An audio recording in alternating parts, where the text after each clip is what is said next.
సంఘము పేతురుతో చెప్తున్నాడు. అంటే ప్రార్థన చేస్తే ఏమవుతుందంటే అందులో నుంచి బయటకు వచ్చేస్తారు. ప్రార్థన చేస్తే వ్యతిరేకతలు అన్నీ కూడా నీకు తెలియకుండానే వెళ్ళిపోతాయి. ప్రార్థన లేకపోతే నువ్వు శోధనలో పడిపోతావు. ప్రార్థన ఉంటే వచ్చే శోధన కూడా నీకు రాకుండానే వెళ్ళిపోతుంది. గట్టిగా చెప్పలతో మయంపడతాం, గట్టిగా దేవుని మయంపడతాం, దేవుని కీర్తిస్తాం. ఈ కాలంలో దేవుని బిడ్డలకు ప్రార్థన చాలా ప్రాముఖ్యమైంది. ప్రార్థనలో ఎవరైతే గడుపుతారో వారు ఈ లోకంలో అసాధారణమైన విధంగా వాళ్ళు ఉండబోతున్నారు.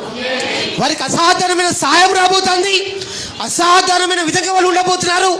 అసాధారణమైన విధంగా వాళ్ళు అభివృద్ధి ఉండబోతున్నారు. అసాధారణమైన విధంగా దేవుని కార్యాలు వారి జీవితాలు జరగబోతున్నాయి. ఆమేన్, హల్లెలూయా. ఎవరైతే ప్రార్థన చేస్తారో, అందుకే నీ పక్కన ఇప్పుడు నువ్వు ప్రార్థన చేయని చెప్పు.